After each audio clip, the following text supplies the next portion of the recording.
189년 후한 12대 황제인 영제가 세상을 떠납니다. 그는 중국 역사상 가장 무능하고 탐욕스러운 황제 중 한 명으로 손꼽히는데요. 유흥비와 비자금을 모으기 위해 황제가 직접 환관들을 앞세워 매관매직을 일삼았습니다. 모든 관직의 가격을 매긴 후 판매한 것은 물론 벼슬을 외상으로 먼저 팔고 부임 후 정가의 2배를 받기도 하였습니다. 이처럼 부패가 만연하자 탐관오리들이 온 나라에 넘쳐났고 이들은 백성들을 가혹하게 수탈하기 시작했습니다. 결국 도탄에 빠진 백성들은 참다 못해 전국적으로 밀란을 일으켰는데요. 이것이 이른바 황건적의 난 이죠. 이렇듯 영제는 혼란과 부패로 만신창이가 된 제국을 자신의 어린 아들들에게 남기고 세상을 떠나게 된 것입니다.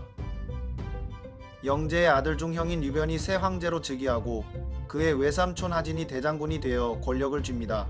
새 황제의 즉위와 함께 권력이 환관들에게서 외척에게로 넘어가게 되었는데요. 사실 후한에서는 외척과 환관이 정권을 두고 끊임없이 싸워왔습니다.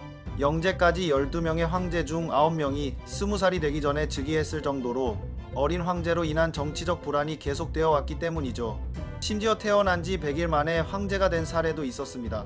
이처럼 어린 황제가 즉위하면 외척들이 권력을 장악하였고 황제가 성장하면 환관들을 앞세워 다시 권력을 되찾는 정치 혼란이 반복되었습니다. 하지만 이번엔 상황이 무언가 다르게 흘러가려 하는 것일까요? 이제 막 권력을 잡은 대장군 하진에게 원소가 접근하여 이 기회에 환관들을 모두 처단하자고 선동하기 시작합니다.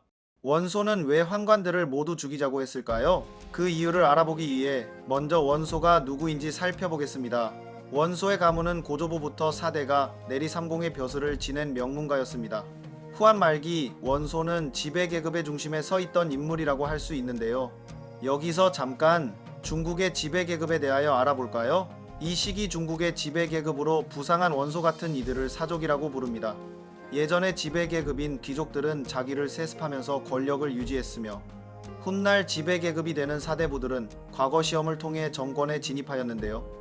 귀족은 사라지고 과거시험은 아직 도입되지 않은 이 과도기적 시기 서로 추천을 통해 관직을 가문 대대로 이어가며 권력을 유지한 이들이 바로 사족인 것입니다. 사족 중에서도 원소처럼 명망이 높은 사람들을 문벌 사족이라고 불러도 좋을 것 같은데요.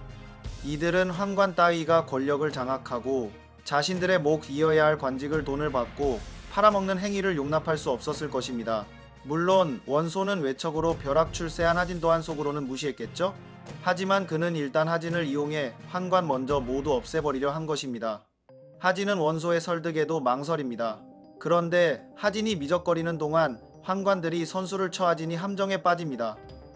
대장군께서는 누구 덕에 그 자리에 오른지 잊으신게요? 어떻게 배은망덕하게 우리에게 이러실 수 있어? 나라의 부패가 다 우리 잘못이오? 다들 말끝마다 우리 보고 더럽다고 하는데 장군과 다른 관리들은 그렇게 깨끗하고 충성스럽단 말이오? 결국 환관들은 하진을 죽이는데요. 대장군이 역적이라고 세상에 알려야겠어. 이 조서를 당장 공표하게나. 이런 중요한 내용이 대장군과 먼저 상의를 해야 하지 않을까요? 대장군은 마침 여기 계시네. 잘 상의해 보게나. 하지만 미적거리던 하진과 달리 원소는 하진이 죽었다는 소식을 듣자마자 바로 행동에 나섭니다.